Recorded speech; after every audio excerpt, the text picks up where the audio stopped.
Welcome to the Creative Plan Podcast Network. Join us as we share our favorite RPGs, one-shot games, tabletop games, reviews of items, and convention panels, and other exciting things that we run into from time to time. Sit back and enjoy the show.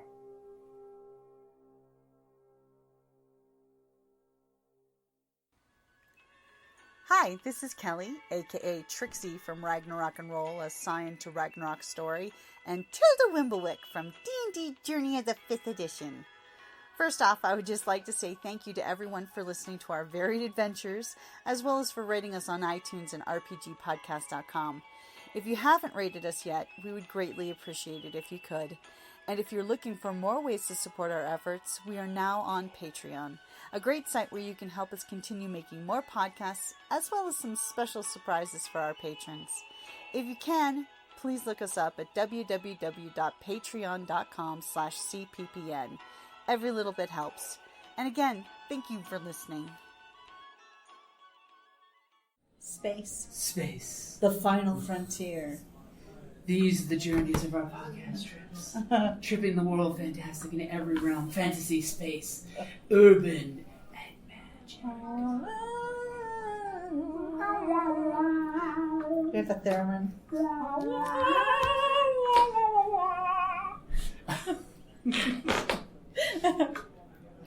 Too bold to go where no one has gone before. To boldly roll where no gamer has gamed before. Yes, I like it. These are the journeys of our podcast. These are the journeys of D&D 5th Edition. What if it's the Star Wars on the Creative Plan Podcast Network? True.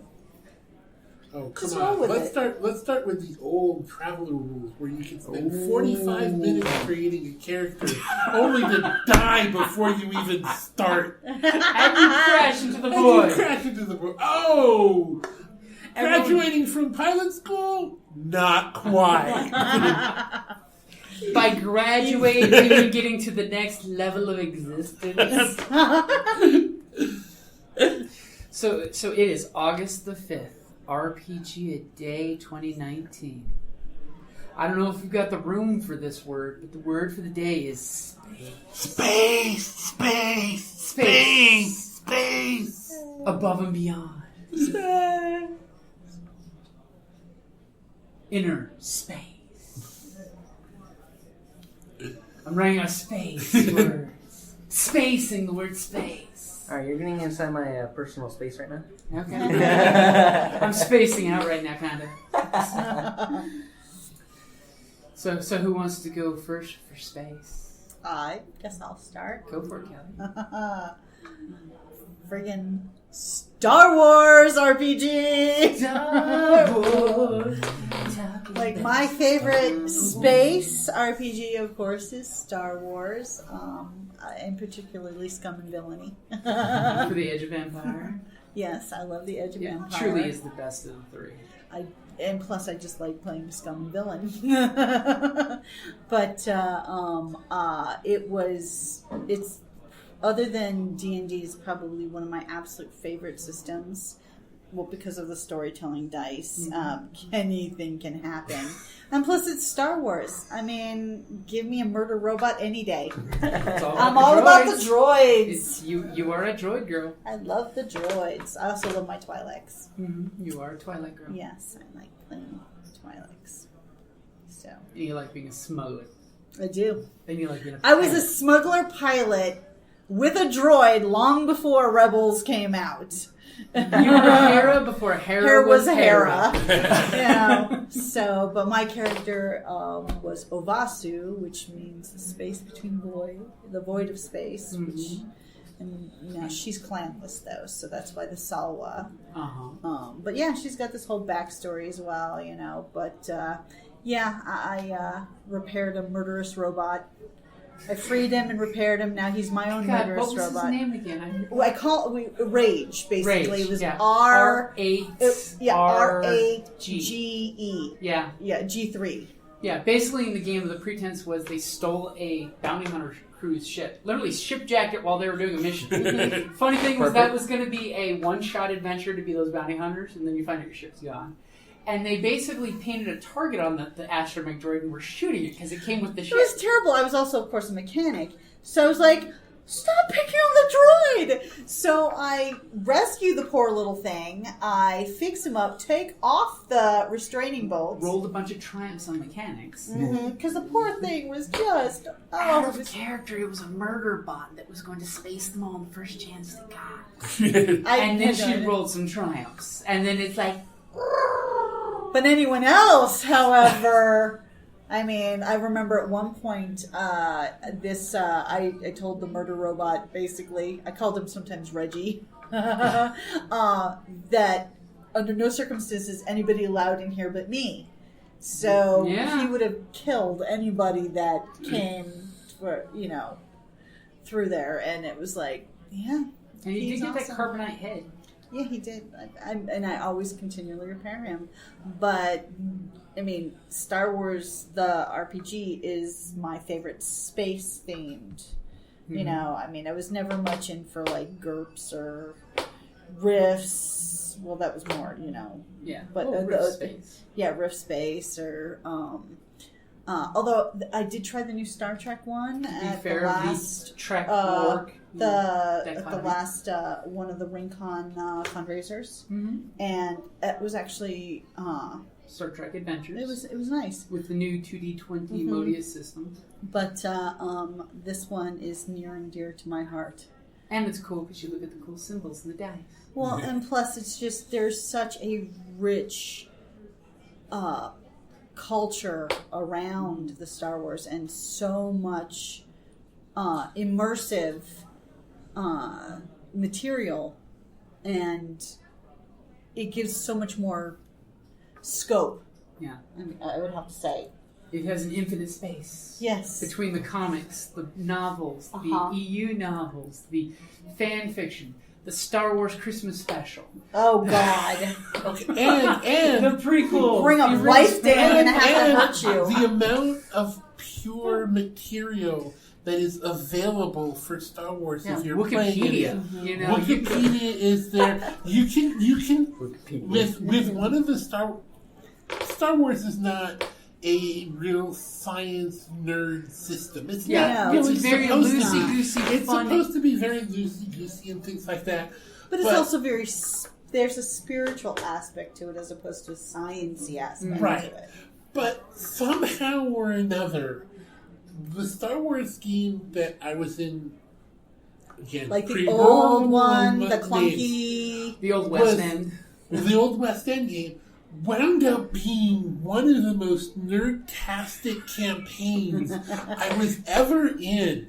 The whole group kind of decided that we were going to be villainy, but we were going to be real low-end villainy. We were barely able to make enough credits to buy fuel from one spaceship to another, so it really became a resource and commodity game where we actually had to make money as traders as the Empire was closing in. And so we used Wikipedia for the planet. It actually, again, this was before Firefly and Spacey, but it did have that type of a feel. Yeah. I And was the navigator in that game, and I'm not really a science guy, but I am an accountant by nature. So they said, okay, you're going to be keeping track of all of this stuff. So here I am on the computer actually researching jumps and how far they are with three-dimensional trigonometry to figure out fuel costs from one jump to another. Went totally down the nerd. We went so totally down the nerd rabbit hole. We were actually doing like commodity trading in between planets, trying to make enough money so that way we could stay one step ahead. Stay one step ahead of the creditors and credits. And there were still fights and there was still, the things going on. But we made a choice that we could not have missiles because we could not afford missiles. Don't fire the last missile. I just had this vision We can afford twice as much repairs we can shooting damage. Just take the hit. I just had this vision of Jane out on the top of the ship with Vera in a space helmet for this low-end tech, Band-Aid style of weaponry. And West End was brutal when it came to ship repairs and Oh, docking yes. charges. I mean, literally, it was like a tenth of your ship cost to dock. Oh my God! Yeah, West End was West End, brutal. there were lots of charts with lots of numbers, and it just really turned. It is not. I cannot recommend it to other people because it just takes a certain. Unless you like to obsess about it becomes a spreadsheet issue. It really becomes a spreadsheet issue. However, there are times both in your life and in your gaming career where playing the spreadsheets is actually fun. It's therapeutic. It's therapeutic, and again, way back. Because when I first gamed, it was on like the Apple IIIe, and on again, I'm old. Hey, I had a 3GS. I mean, and there were a whole series of games which were basically called 3X, where basically you had a ship. You went from one planet to another. You were trying to make enough money so that way you could get better armor, better weapons, eventually better ship with a larger cargo to be able to kind of like explore the universe as you go. And that was this type of game. And it turned out to be really, really fun. There was there was some role playing, but it really turned into a whole ship experience because the different people had their own different stations, and everybody had their own, kind of job to do. But it really was a fun game. But again, if you really like minutia of. what can we I was buy an art you? major. I'd probably been not so keen on. Just tell me where I need to fly. Exactly. See, then you put her art line in the cockpit, and you just say, tell me where I need to fly. I'll thread a needle with this baby. Which works just like, the classic archetypes from Fireflies. Wash had nothing to do with nothing, except in this cockpit. Now, I've never played any type of, isn't there an RPG for Firefly now? There is. It's out of print again, but it was done by the same folks that did the Supernatural and the Leverage. I've never played any of those. Pretty much it's a different game mechanic where you use different dice in your standard dice array for what skill you skill up to certain levels, and then there's group pool and doom pool, and it's a lot more complicated game mechanic wise, which is why you haven't actually played one of those, because it's a lot more game mechanics. When you have a group that all knows the game mechanic, it runs really smooth and beautiful. Its learning curve takes about 3 months of constant gaming to learn the learning curve. Wow. Yeah. Ain't got time for that. Yeah. See, the Leverage one I liked because reading through the book, it actually does great how to run like a high the TV show Leverage? Yeah. Okay. Yeah, because they also did Buffy with that system too. I've never played the game, but I'm a big fan of Buffy. And they did Supernatural, but unfortunately they lost the licenses for stuff. Problem was the game mechanic had a curve, so not many people hit the ground running playing it. They played 1 or 2 games and petered out. Yeah, but how many people have space in their schedule to learn such a heavy learning curve? Heavy-handed game. Yeah. So space. All right, so while you guys went to the Star Wars side, mine is technically more of a science logical side. There you go, being logical. Yeah. Because D&D campaign. What are you, a Vulcan? Space elf. Dragonborn in this case. So as my paladin, we're facing a lot of fish people, basically. And I'm thinking to myself, I'm going to use some Thunder Smite. Thunder damage. 300 feet of you, or thunder that is audible within 300 feet. Thunder Wave? Ah. Thunder Smite. So every time I hit someone... Thunder Smite, yeah. And basically then, charges up your sword with Thunder's Fury. Yeah. And everyone in my campaign is telling me, no, don't do that. We're in a cave. Oh. So I'm like, what's the big deal? We're dead for 3 weeks, maybe our whole lifetime? No big deal. We don't have to hear each other talk. Or you can bring down the roof. Makes me think of 3rd edition Drow hand sign. Yeah. Where the whole group communicate by hand. That Or was Twi'leks. I wasn't asking how large the room is. I'm casting fireball. I'm trying to take down all these fish people here. There's water nearby. Thunder, lightning, electricity, water mixed together. Not the best idea. But no, they want to use logic on me. No, thank you. Like you said, bringing down the roof of the cave, losing our hearing, no big deal. You don't mind the space. Yeah. I don't care about how small the spacing is. They do, apparently. And then finally, we get done with everything. We get to an open area. I'm like, nice. I could finally use You have thunder. plenty of space. Yes. But no action to use it. Oh. Our next encounter was in a sewer where we were fighting the Minotaurs and the Mimic. Same thing. A lack of space. A lack of space. And the Necromancer was able to change me into a snake to go into small places. That's handy. Little did they know, my character hates snakes. Snakes. Why did it They have to be snakes? I'm going out to the tube. They tell me, don't get out or you're going to be stuck. I'm like, Aw. I can't go back now. I don't know how to slime backwards.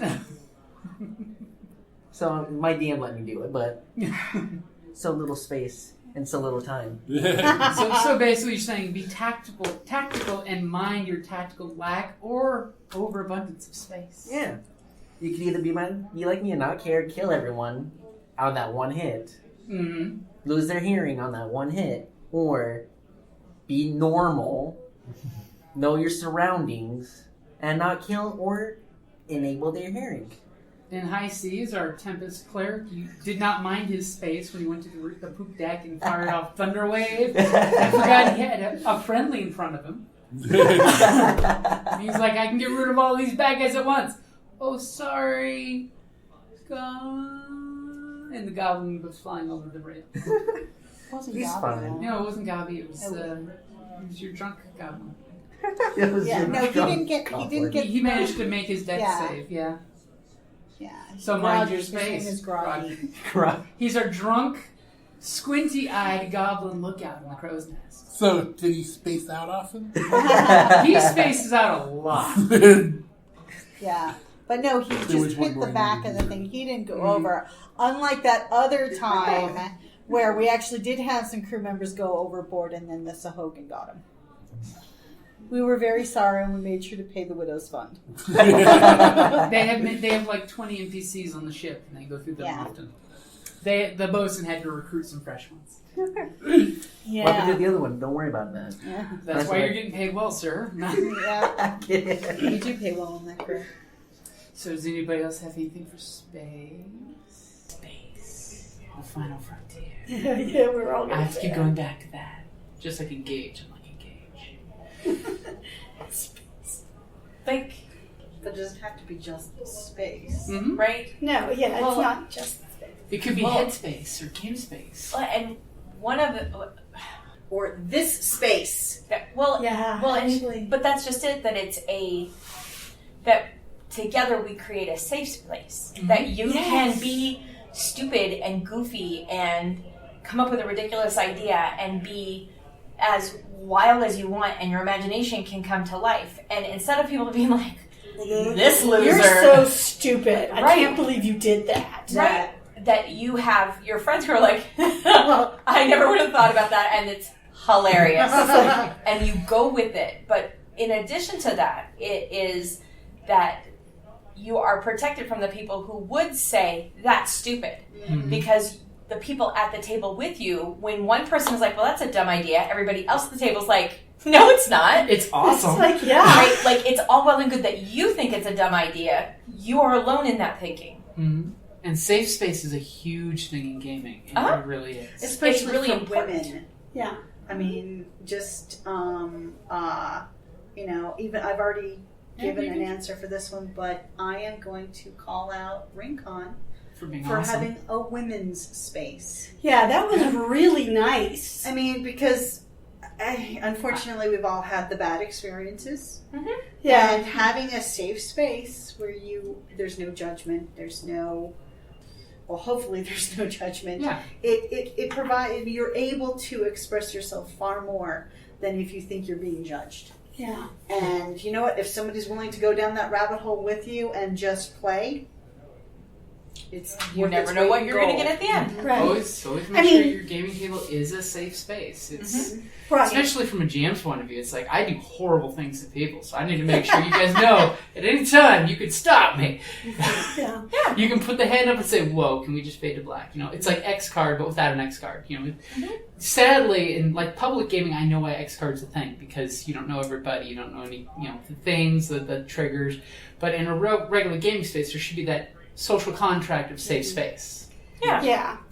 And it's important, and I'm not one for like, oh, I need to go and, like hide somewhere that I feel is safe. No, it's when I engage in something like this, I expect the social contract of you're not going to belittle me because of A or B or you're not going to make comments that I would find, Ridiculously offensive.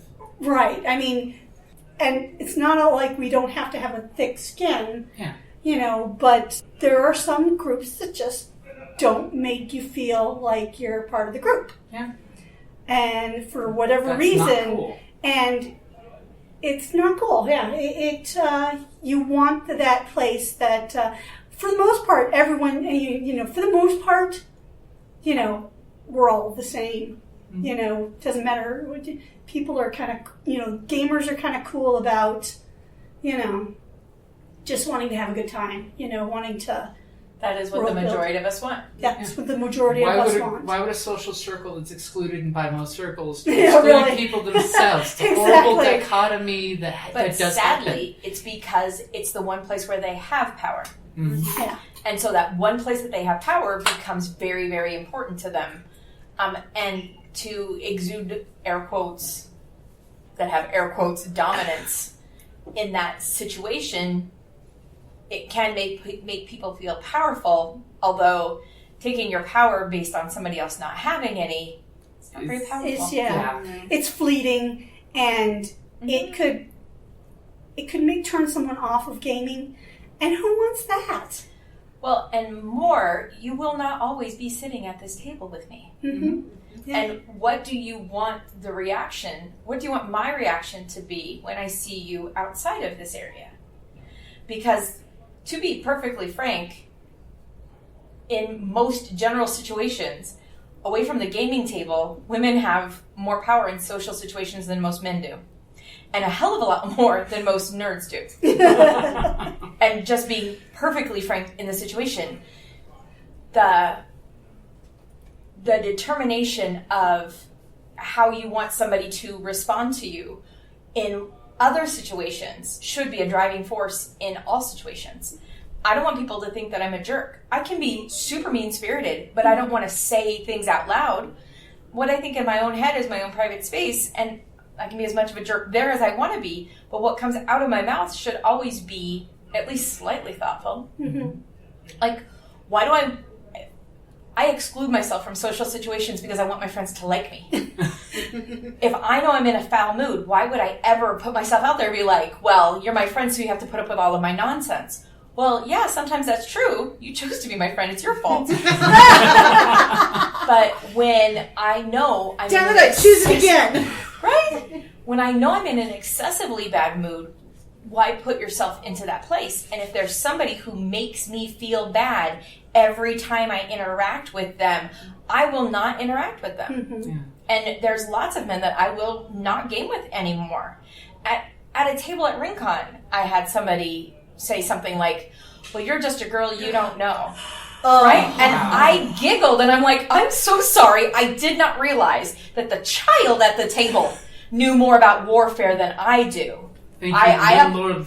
am so very sorry because clearly 15-year-old, your great experience in the world leads to your understanding of what a battlefield will truly look like. Yeah. So my apologies for not understanding. Oh. He got up and left, and the GM said, well, thank you, Golda. That was not what I expected to hear. I was like, okay. And as a GM, it is appreciated when a player speaks up against another player so the GM doesn't have to do it. Mm-hmm. Right? Like, you are right. I have never been in battle. I have never been in a position where I've had to shoot a gun at another human being to defend myself. Neither have you. It's a role So playing stop acting like you have. game. Yeah. Yeah. If you have shot a gun, it was a fucking airsoft because you're too young to handle a real gun. Well, those can be, yeah. I won't go into the details of that story, but because, you know. But that player was not providing a safe space for the other players at the table. And, you know, and when And they were not adding he anything to the game. left by- because he was called out on that crap, Yeah. you know, the other people at the table were appreciative because now that he's gone, the space has We've all there's not had that negativity tables. is also We've all had tables where there's just like one person that and they just don't they don't want to share the spotlight. They don't want to Something, share the yeah, it's experience. Or they want just to had a bad rule day on the them. way to the game, which that can be a happen. and thing. it can make and I like to give people the benefit of the doubt in that case, you know. But I mean, I've had players if it's send me a text consistent messages pattern saying, of behavior, nobody's, you know, you just don't want to play with them. yeah, I've had players send me a message saying, sorry, dude, can't make it to the game. I'm not in the right headspace. Yeah, Which that's that is cool. a great skill to recuse yourself because you know You understand. it's not going to be good for the environment. I'm a little toxic right now, and I don't want to share. I'm a big green venom spewing dragon, and you don't want me at the table right now. Correct. But yeah, it's Because then I won't roleplay the character properly. That's true. And really, it's all about role play. It's all about the roleplaying the character properly. Let character be the character.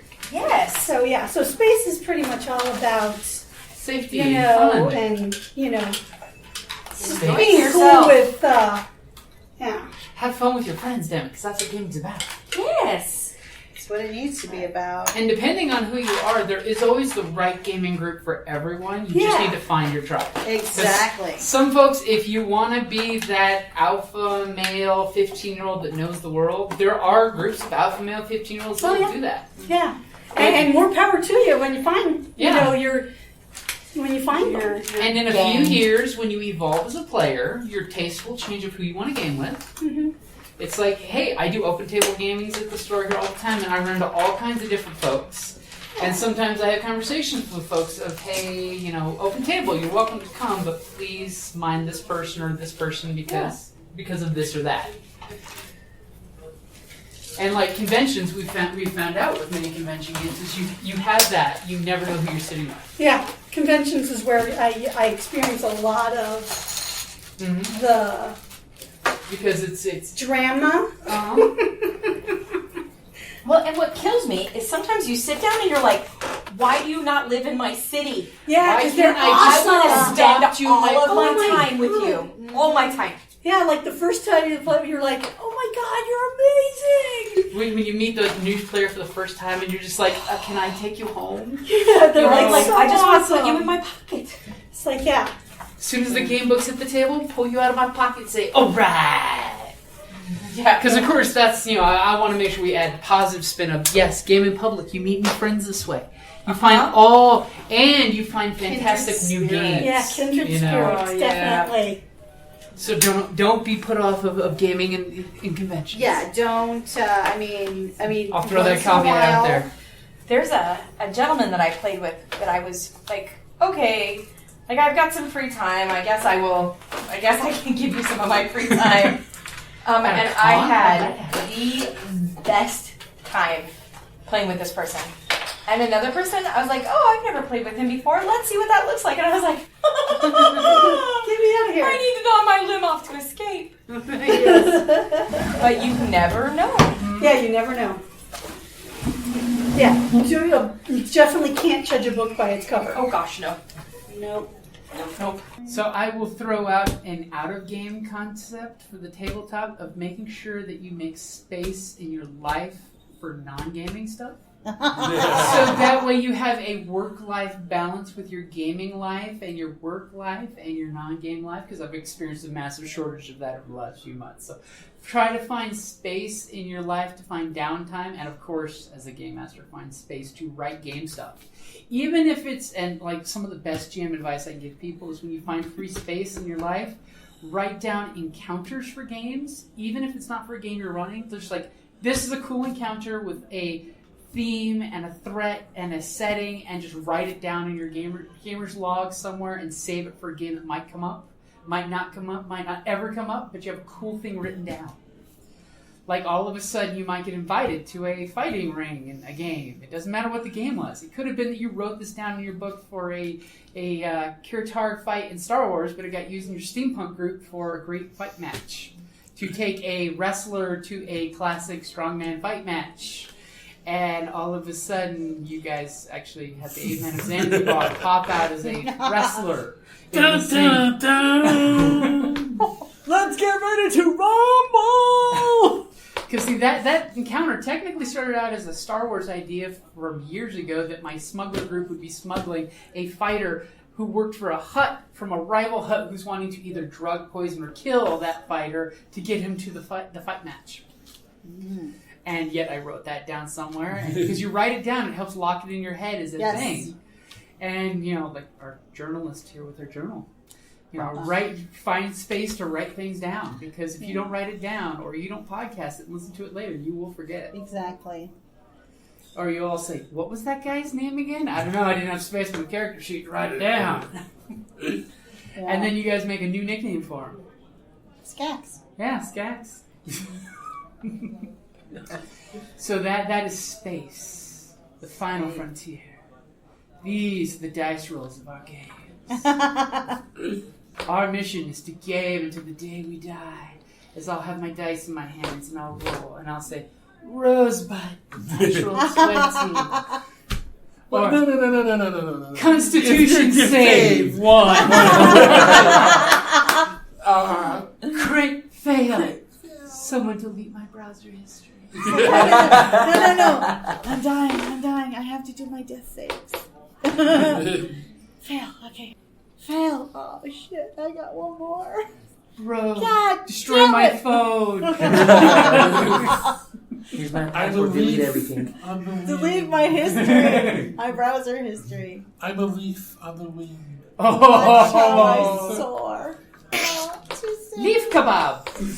No. Yes, too soon. Hobart Washburn. We love you. And also, it's one of our favorite droids. Yes. Yeah. Quirky droids. Cassie said I had to.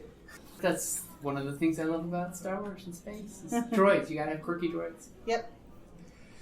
So that is a good place to wrap it up there for space. Hashtag RPGaDay2019. Wow, it's 2019 already. It's already August. This year's gone by so fast. Yes. We spaced its passing. We're just on a floating planet flying through space. Think about You're it. just... You're Reaching- trying too hard now. I'm reaching out in empty space and coming back in. Oh, God. All right, that's a good place to wrap it up there. Thank you for listening to the Creative Play and Podcast Network. And feel free to enjoy our other shows, such as D&D Journey of the 5th Edition and Scion Ragnarok and Roll, a Scion hero to Ragnarok story. Thank you for listening.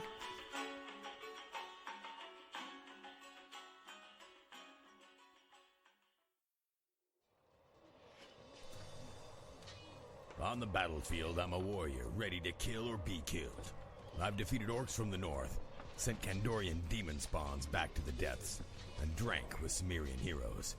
But when I get back from a hard day of disemboweling my enemies, I enjoy nothing more than to open my castle doors and find a dungeon crate as my reward for blood well spilled.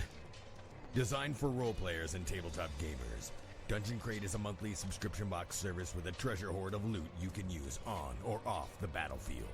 Miniatures, dice, tokens, coins, maps, modules, terrain pieces, handcrafted items, RPG jewelry, and more are yours for only a few gold per month. You even get a digital crate along with a physical one as an added bonus. So what say you? Are you ready for postal glory? Oh boy.